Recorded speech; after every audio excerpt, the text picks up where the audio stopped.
With the pushing out of E-Verify in the mid-2000s, the identity theft market increased tremendously. Individuals that wanted to get a job at a plant or a factory that had E-Verify knew their inexpensive fake documents weren't going to work anymore.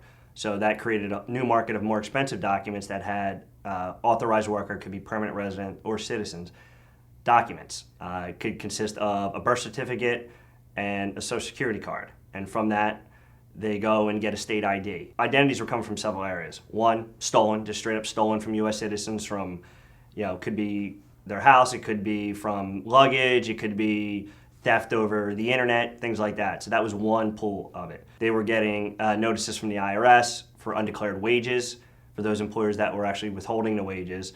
It creates a headache. Some of them would get credit on it, getting credit cards, things like that, but by and large it was a lot of IRS notifications, liens. We've had some cases where individuals had warrants out for them. The individual was arrested, that was the ID that the officers found in their possession, and then they absconded or failed to show for, say, a shoplifting or a DUI hearing. Well, now that's that U.S. citizen or permanent resident's name that's in the database as being wanted on an outstanding warrant. Another pool was individuals that needed the money. It could be drug addicts, it could be people down on their luck trying to pay their bills, would sell their identity. They didn't necessarily need to give the documents out because certain agencies will just reissue the document, and once you have what we would call a breeder document, that would feed into something else, like a reissued social security card can lead to a state ID, or a birth certificate can lead to a social security card and then a state ID. And the third pool that we found were actually in some cases, we found individuals that were incarcerated doing long stretches of time that were selling their identities.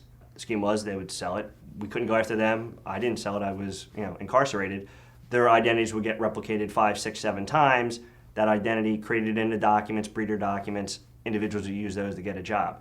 So not only is the illegal worker using their identity, in some cases they're paying into their social security, and then in other cases, individuals that had liens against them, child support, alimony, the illegal worker was then getting a notice that their wages are being garnished due to someone else's garnishment notice against them. And what could they say about it? That's not me, that's not mine.